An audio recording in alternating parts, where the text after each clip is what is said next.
ٹھیک ہے تمہارا بھی یہ گھر ہے، کرو اپنی مرضی، لیکن تمہارے کسی بھی عمل کو میں کامیاب نہیں ہونے دوں گی جو اس گھر سارہ اپی کی نیکسٹ ایپیسوڈ میں ہم دیکھیں گے کہ سارہ نے اپنے بھائیوں کی شادی ان کی پسند کے مطابق کر دی ہے اور وہ اپنی زندگی سے خوش بھی ہیں، لیکن اب ان کی زندگی میں ایک ٹینشن اور ایک پریشانی شروع ہونے والی ہے جو کہ عثمان کی بیگم کی طرف سے ہوگی،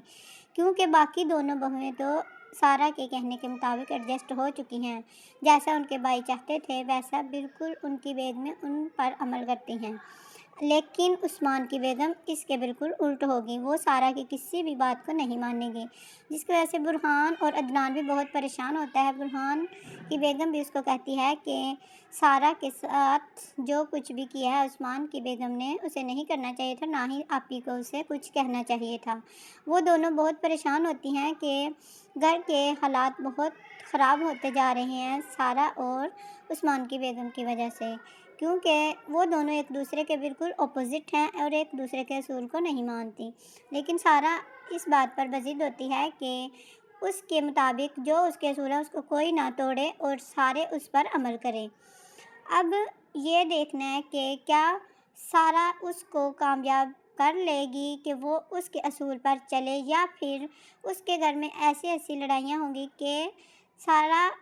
خود پریشان ہو جائے گی اور عثمان کی بیگم عثمان سے اپنے گھر کو علیحدہ کرنے کا مطالبہ کرے گی۔ برہان کی بیگم نے اس گھر میں بہت ہی مشکل حالات کا مقابلہ کیا ہوتا ہے، کیونکہ پہلے سارہ نے برہان کی بیگم کو ایکسیپٹ نہیں کیا ہوتا، مگر جب بعد میں وہ اس کو اپنے ہاتھوں سے رخصت کر کے لاتی ہے پھر وہ اس کو پورے دل سے قبول کرتی ہے۔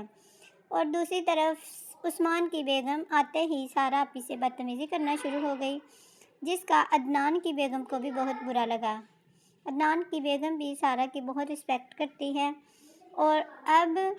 عثمان کی بیگم یہ سوچ رہی ہے کہ اس نے اس گھر کو کیسے کنٹرول کرنا اور کیسے اپنی لیڈرشپ چلانی ہے، کیونکہ سارہ نے اس کو حکم دیا ہے کہ برہان کی بیگم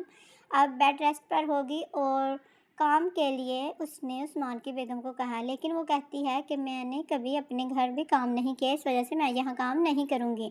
اور یہ کام میرے حصے کا سرونٹ کریں گے، مگر سارہ کہتی ہے کہ سرونٹ کو اس کام کی اجازت نہیں ہے، یعنی کہ کھانا بنانا آپ لوگوں کی ذمہ داری ہے، جس کی وجہ سے وہ علیحدہ سے سرونٹ رکھتی ہے اور گھر کا ماحول خراب کرنے کی کوشش کرتی ہیں۔ اور وہ سارہ کو یہ بھی بلیم کرتی ہے کہ اس کی شادی کیوں ختم ہوئی، اس کی رخصتی ہونے سے پہلے اس کی بارات کیوں واپس چلی گئی اور اس کے بعد اس نے دوبارہ شادی کیوں نہیں کی۔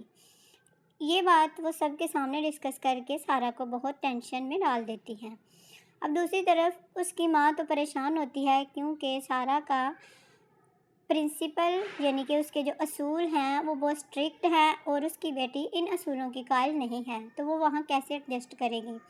لیکن سارہ پھر بھی کمپرومائز کر رہی ہے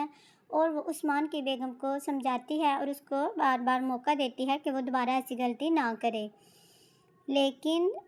عثمان کی بیگم نے یہ سوچ لیا ہوتا ہے کہ وہ اپنی مرضی کرے گی، جو اس کا دل کرے گا وہ وہی کرے گی